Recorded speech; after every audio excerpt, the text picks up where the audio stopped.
الفضاء وأتون آبون بشمايو نيث قاداش شمو تيفي ملكوثو نهوي صبيانو أي كانوا بشمايو أوف برعو هبلان لحمة سنقونان يومونو وشبقلان حاوبين وحطوين أي كانوا دوفحنان شباقين حيوبين لو تعلان نسيمو إيلو فاصلان من بيشو ميطول ديلو خيمة الكوثو حيلو تشبهتو العالم علمين آمين.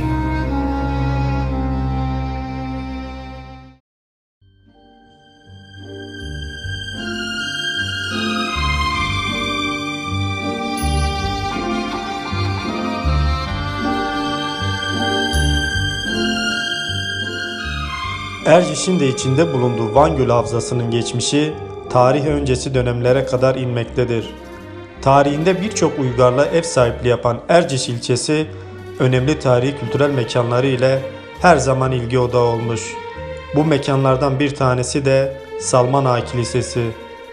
Orijinal adının Surp Artvaper Manastırı olan bu görkemli yerin tarihi 7. yüzyıla kadar gitmektedir. 13. yüzyılda bölgenin önemli 3 kiliselerinden biri olan manastır ne yazık ki kültür düşmanlarının saldırılarına maruz kalmış.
Burası Salman Ağa Kilisesi. Şu anda Salman Ağa Kilisesi'nin önündeyiz. Salman Ağa Kilisesi Salman Ağa köyünde Erciş'e yaklaşık 10 kilometre kuzey tarafta bulunuyor. 2000-2500 kişilik bir köy, yani ağır da bir köy. Bu kilise yaklaşık 630 yılından beri burada. 630 yılında kuruluyor. Bir manastır olarak kuruluyor. Yani öğrenci yetiştiren bir kurum olarak kuruluyor. Bu kurumun başlangıçtan beri ismi Artsvaper. Daha sonra Agasov eklenmiştir. Artsvager Agasov Kilisesi olarak geçer. Niye Artsvaper? Bu ismi kartalların uçuşuna benzetildiği için kartalların uçma heybetini özellikle dile getirmek için Artsvaper adı verilmiştir kendisine. Dünyadaki 3 önemli kiliseden birisidir. Bu kiliselerden birisi, hatta ikisi Erivan yakınlarında, birisi de buradadır. Bir üçgen oluşturuyor bu önemli kiliseler açısından. Hangi açıdan önemli? Hem tarihi eski olması açısından önemli, hem de yetiştirdiği öğrenciler önemli yerlere gelmişler. Onun için de önemli. 60 tane öğrenci barındırıyor burası zamanında. 2 kere onarımdan geçiriliyor. Bir tanesi işte 1800'lü yıllarda bir deprem sırasında bir onarılıyor. Yıkılıyor, onarılıyor tekrar. Arkasından 1400'lü yıllarda onarılıyor. Yani 2 kere onarıldıktan sonra 1915'lerdeki o büyük tehcirde giden Ermenilerden sonra ismi değiştiriliyor. Salman Ağa Kilisesi yapılıyor.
Kış aylarının vazgeçilmezi olan kar kuşkusuz etkileyici bir olaydır.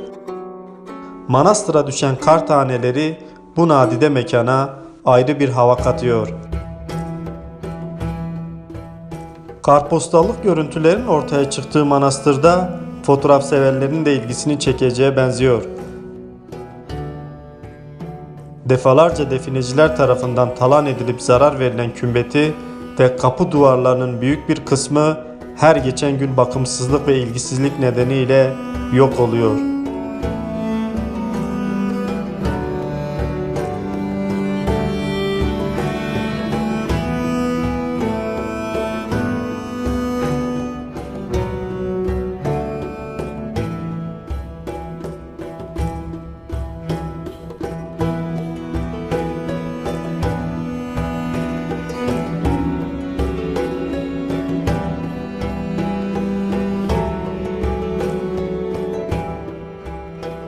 Manastır genellikle yerleşim yerlerinden uzaktır, doğrudur. Yani yerleşim yerlerinden uzak. Zaten burası da yerleşim yerinden uzak yapılmıştır. Daha sonra yerleşimler bu kenara kadar, kilisenin çevresine kadar sarmışlardır.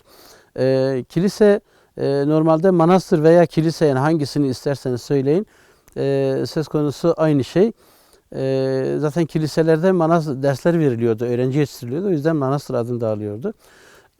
Manastırlarda tabii ki öğrenciler de yetişiyor. Öğrencilerin kaldığı yerler, işte yemekhaneleri, yatakhaneleri vesaire de var. Hocaları var, öğrencileri var. Bunların yerleri zaten burada belli yani. Kilisenin hemen önünde yıkıntılar halinde duruyor. Gerçekten önemli. 3 büyük kiliseden birisi burası. Salman Ağa Kilisesi. Yerleşim yerlerinden uzak yapılıyor. Doğrudur. Daha öncekiler hepsi hemen hemen öyledir. Burası da yerleşim yerinden uzak yapılmıştır başlangıçta. Yerleşim yeri yoktur. Yani Erciş'te işte Argışti denilen bir bölgede bir parça ev vardır o dönemlerde. Onun dışında ev yoktur buralarda. Soskun köyü belki daha bir yakın zamanlarda önce kurulur. Daha sonra evler yavaş yavaş buralara kadar gelir. Şu anda ağır bir nüfusa sahip olsa da eskiden böyle değildi tabii. Eskiden çok sakin bir yerdi. Öyle söylemek gerekiyor.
Kürtlerin yaşadığı bölgelerde, genelde dağlık bölgeler, genelde karpuz dağlık bölgeler, gerçekten hem sulak araziler hem işte karın kışın bolca yaşandığı yerlerdir.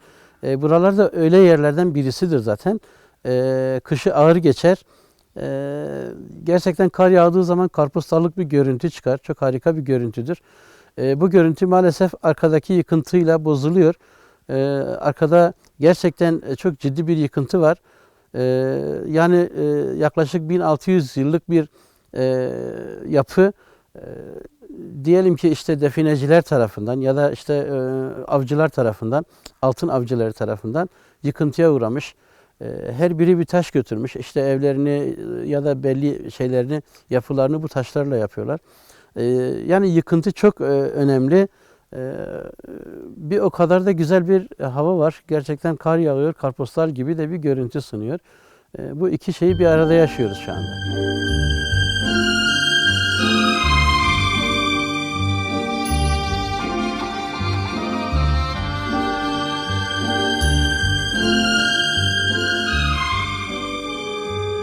Ermeni kaynaklarında 7. yüzyılın ilk yarısında yapıldığı belirtilen manastıra kartalın uçuşuna gönderme yapılarak Arzvaper isminin verildiği belirtiliyor.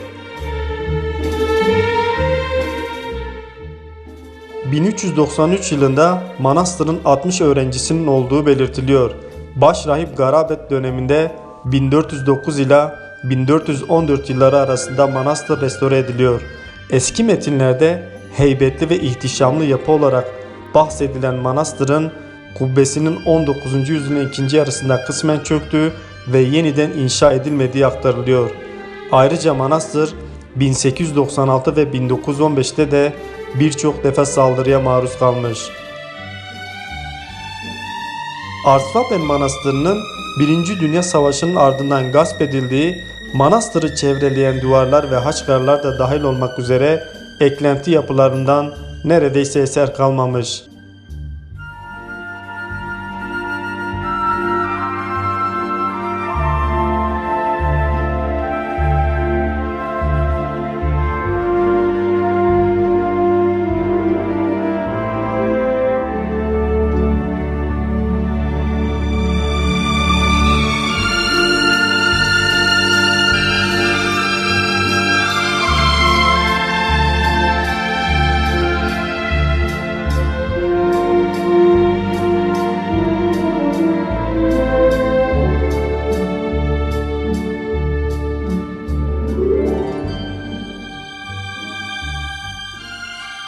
Artsvaper Sarp Maryam Kilisesi'ndeyiz.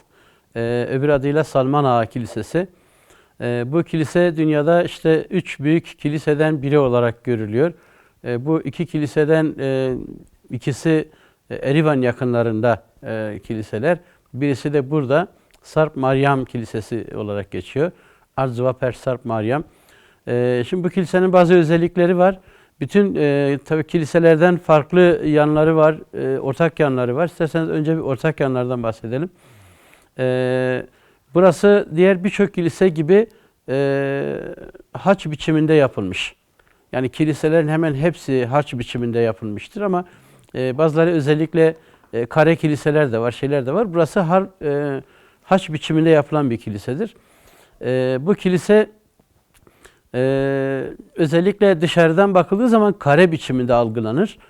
Çünkü arada başka yapılar da vardır. Yani o haçın aralarında diyelim ki doğu tarafındakiler içeriden açılmak üzere, doğu tarafındakiler dışarıdan açılmak üzere, batıdakiler içeriden açılmak üzere 4 tane de ayrı bölümü vardır buranın. Bu bölümler işte özellikle batı tarafındakiler içeriyle bağlantılı olduğu için şeyin devamı olarak kabul ediliyor, ayinlerin devamı olarak kabul ediliyor. Doğu tarafındakilerin çıkışları, girişleri doğudan, dışarıdan yapıldığı için ayinlerle pek alakası yoktur. Burada da işte eşyalar falan konulmuştur. Rahiplerin özel eşyaları, şeyleri falan konulmuştur. Onların kalması için ayarlanmıştır. Ama batı tarafındaki iki bölümde genellikle ayinlerle bağlantılı odalar vardır. Şimdi bu kilise özellikle güneyden kuzeye doğru 18 metre olarak planlanmış. 17.8, ben 18 yaklaşık olarak 18 diyorum. Batıdan doğuya ise 23.7 metre olarak ayarlanmış.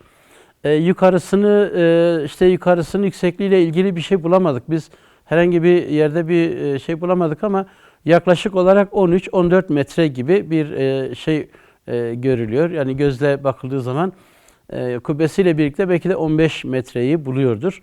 Böyle bir yüksekliği. Buranın özelliklerinden birisi taşlarla, farklı taşlarla, iki renkli taşlarla meydana gelmiş, kesme taşlarla oluşturulmuştur. Burada da gene fresk göremiyoruz. Yani bu kilisede de, birçok kilisede olduğu gibi fresk yok. Çünkü taşlar ile yapılmıştır. Sıva bulunmamaktadır.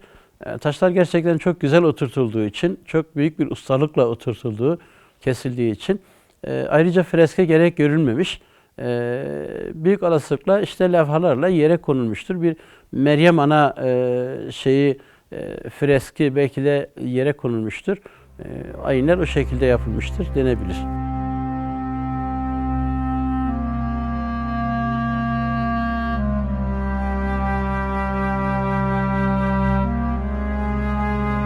أوخان وخيل صلاة وأتون آبون بشمايو نيث قاداش شمو تيفي ملكوثو نهوي صبيانو أي كانوا بشمايو أوف برعو هبلان لحمة سنقونان يومون وشبغلان. Bu genellikle dediğimiz gibi bazalt taşlardan yapılan kesme ve çok iyi oturtulmuş taşlarla yapılan bir kilisedir. Bu kilisenin dediğim gibi haç biçiminde, daha doğrusu kare biçiminde değil de yuvarlak haç biçiminde yapılıyor. Yani kenarları özellikle yonca deseni de deniyor. 4 yapraklı yonca biçiminde de kabul ediliyor bunlar. Yani bazalt taşlar yakındaki bazalt ocaklarından getiriliyor. Kesme çok harika. Gerçekten 2 renkli taşla konuluyor. Yer yer kubbelerin ya da yuvarlakların, üstü yuvarlakların taşlarla süslendiğini görebiliyoruz. Beyaz taşlarla süslendiğini görebiliyoruz. Yani çok ciddi bir emek harcanmış. Zaten o kadar güzel oturtulmuş ki 1400 yıllık bir geçmişe sahip olmasına rağmen halen ayaktadır diyebiliyoruz.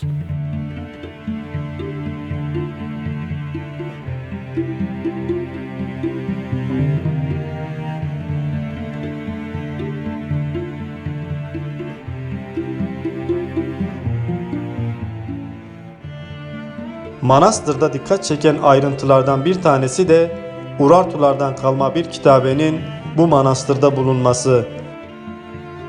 Erciş'in bilinen ilk resmi tarihi Urartularla başlar. Urartular Van ve çevresinde uzun yıllar yaşamlarını sürdürdüler.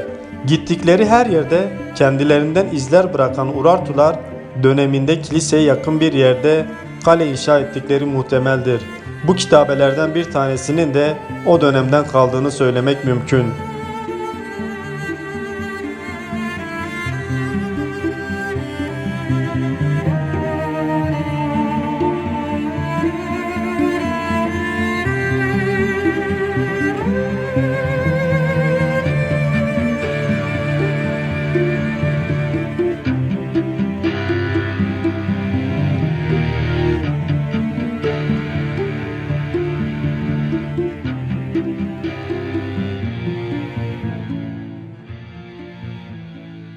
Bu kilisenin 630 ile 35 yılları arasında yapıldığını söylemiştik. Şimdi bu kilise normalde yapıldığı zaman kiliseden daha doğrusu çok daha önce burada, bu köyde, yani bu mekanlarda, yakın yerlerde önemli yapıtlar vardı. Bunlardan birisi ya da hemen hepsi Urartuların yapıtlarıydı diyeyim. Urartuların özellikle sarayları vardı, kaleleri vardı buralarda. Kale inşasını ne için yapıyorlardı Urartular? Genellikle su getirmişlerdi. Çiriş Göl, Meydan Göl gibi barajlar yaparak Buraları kanallarla sulandırdılar, su getirdiler. Bu suların korunması için kaleler yaptılar. Yani su kaleleri yapıldı. Bu Salman Ağa dediğimiz yerde daha önce bir kale yapıldı. Bu kale suyu koruyan kalelerden birisidir.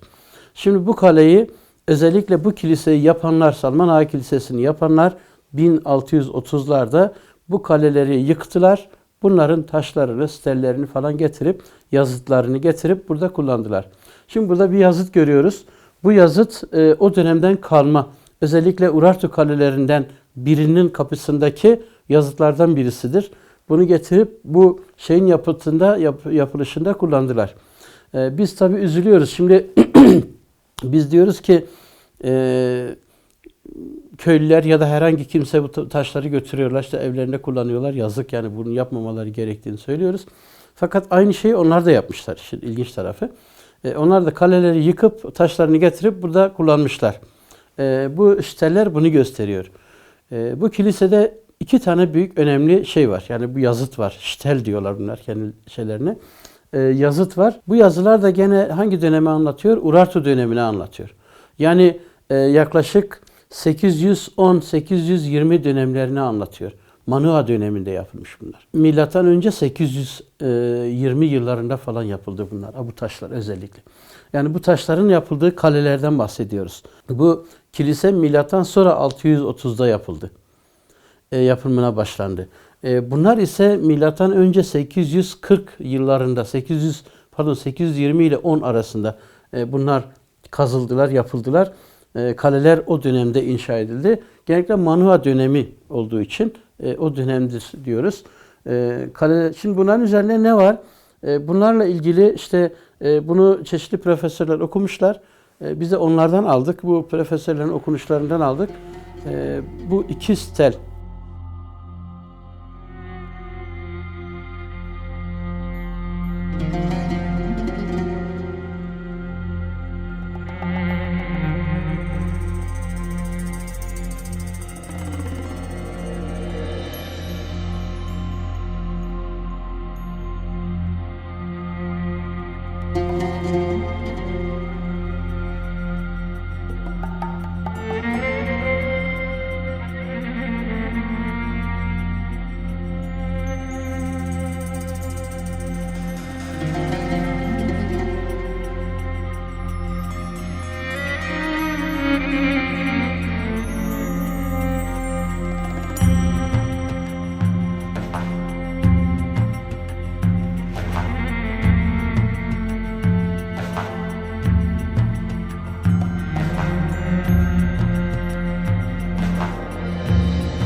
Şimdi bunların üzerinde neler yazılıyor? Ben şöyle bir not aldım.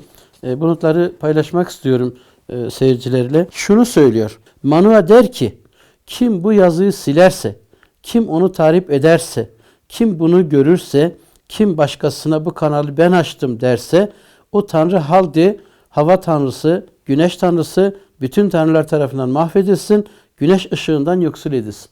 Bu arka tarafından kasıt burası. Yani özellikle 2 stel var demiştik. Birisi bunun ön tarafında, kilisenin içine bakan bir yerdeydi. Bu da şimdi kilisenin iç taraflarında arkada kalan bir bölüm. O yüzden arka tarafı diye bakılıyor.